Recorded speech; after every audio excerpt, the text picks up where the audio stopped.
than what has been portrayed. That document is available on my website. If you are interested, please take the time to read the facts and decide for yourself. First, I want you to know directly from me that I never touched anyone inappropriately or made inappropriate sexual advances. I am 63 years old. I've lived my entire adult life in public view. That is just not who I am, and that's not who I have ever been. There is one complaint that has been made that bothered me most. That was a complaint made by a young woman, Charlotte Bennett, who worked in my office. And it's important to me that you fully understand the situation. Charlotte worked in my office last year as an assistant. She was smart, talented, and eager to learn. She identified herself to me as a survivor of sexual assault. She said that she came to work in my administration because of all the progress we had made in fighting sexual assault. She talked about the personal trauma that she endured and how she was handling it. I could see how it had affected her. I could see her pain. People now ask me, why was I even talking to this young woman if I knew she was dealing with such issues? Why did I even engage with her? That is the obvious and fair question, and one I have thought a lot about. The truth is that her story resonated deeply with me. I had heard the same story before, with the same ugliness, the same injustice, the same damage. Not only had I heard the story before, I had lived with the story before. My own family member is a survivor of sexual assault in high school. I have watched her live and suffer with the trauma. I would do anything to make it go away for her, but it never really goes away. I spent countless days and nights working through these issues with her and therapists and counselors.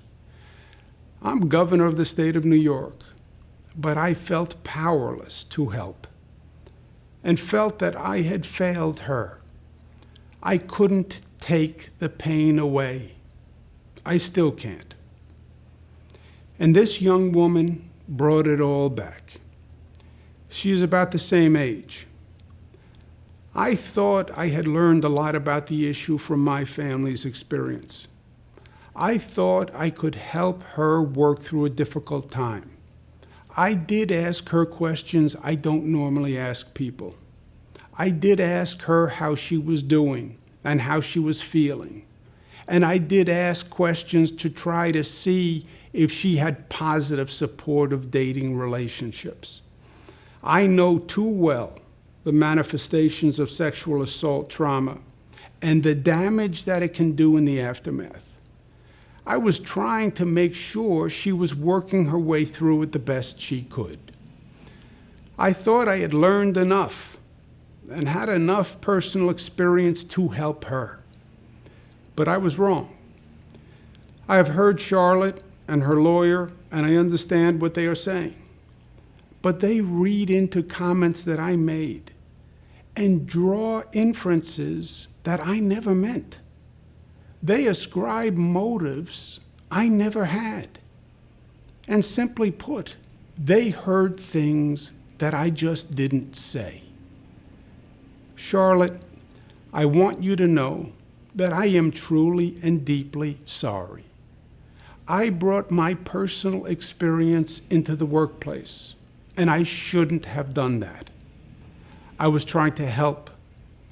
Obviously, I didn't. I am even more sorry that I further complicated the situation. My goal was the exact opposite. I wish nothing but good for you and for all survivors of sexual assault. There is another complaint I want to address from a woman in my office who said that I groped her in my home office. Let me be clear, that never happened. She wants anonymity, and I respect that. So I am limited but what I can say. But her lawyer has suggested that she will file a legal claim for damages. That will be decided in a court of law. Trial by newspaper or biased reviews are not the way to find the facts in this matter. I welcome the opportunity for a full and fair review before a judge and a jury, because this just did not happen. Other complainants raised against me questions that have sought to unfairly characterize and weaponize everyday interactions that I've had with any number of New Yorkers. The New York Times published a front page picture of me touching a woman's face at a wedding and then kissing her on the cheek. That is not front page news. I've been making the same gesture in public all my life. I actually learned it from my mother and from my father. It is meant to convey warmth, nothing more. Indeed, there are hundreds, if not thousands, of photos of me using the exact same gesture. I do it with everyone, black and white, young and old, straight and LGBTQ, powerful people, friends, strangers, people who I meet on the street. After the event, the woman told the press that she took offense at the gesture. And for that, I apologize. Another woman stated that I kissed her on the forehead at our Christmas party and that I said, "Ciao, Bella." Now, I don't remember doing it, but I'm sure that I did. I do kiss people on the forehead. I do kiss people on the cheek. I do kiss people on the hand. I do embrace people. I do hug people, men and women. I do on occasion say, "Ciao, Bella." On occasion, I do slip and say sweetheart or darling or honey. I do banter with people. I do tell jokes, some better than others. I am the same person in public as I am in private. You have seen me do it on TV through all my briefings and for 40 years before that. I try to put people at ease. I try to make them smile. I try to connect with them. And I try to show my appreciation and my friendship. I now understand that there are generational or cultural perspectives that, frankly, I hadn't fully appreciated. And I have learned from this. Now, the state already has an advanced sexual harassment training program for all employees, including me. But I want New York State government to be a model of office behavior. And I've brought in an expert to design a new sexual harassment policy and procedures, and to train the whole team, myself included. I accept responsibility, and we are making changes. Other complaints relate to the work environment. Now, I have always said my office is a demanding place to work, and that it is not for everyone. We work really, really hard. My office is no typical 9-to-5 government office, and I don't want it to be. The stakes we deal with are very high, sometimes even life and death. We have to get the job done. I promised you that I would, and I will. But now, a number of complaints target female managers, which smacks to me of a double standard. First, when have you ever seen male managers maligned and villainized for working long hours or holding people accountable or for being tough? A strong male manager is respected and rewarded, but a strong female manager is ridiculed and stereotyped. It is a double standard. It is sexist, and it must be challenged. Also, remember where we are. Today, we are living in a superheated, if not toxic, political environment. That shouldn't be lost on anyone.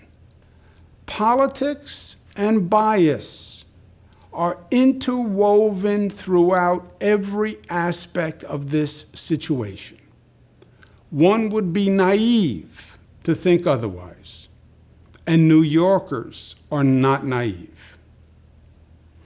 I understand these dynamics. My father used to say, God rest his soul, that politics is an ugly business.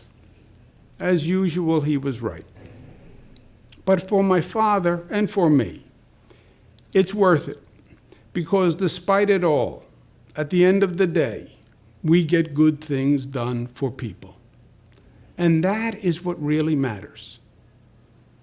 And for those who are using this moment to score political points or seek publicity or personal gain, I say they actually discredit the legitimate sexual harassment victims that the law was designed to protect. My last point is this. I say to my daughters all the time that as complicated as life gets is as simple as life is. My job is not about me. My job is about you. What matters to me at the end of the day is getting the most done I can for you. And that is what I do every day. And I will not be distracted from that job. We have a lot to do. We still have to manage the COVID beast. It is not dead yet. It's not over. We then have to reopen and reimagine our state, because our future is going to be what we make it. I know we can do these things because I know the strength and the character of New Yorkers. Look at the progress we made on COVID. It is amazing. We went from the highest infection rate in the country to one of the lowest infection rates in the country. Nobody thought that we could do it, but New Yorkers did it. That shows that there's nothing that we can't do when we work together.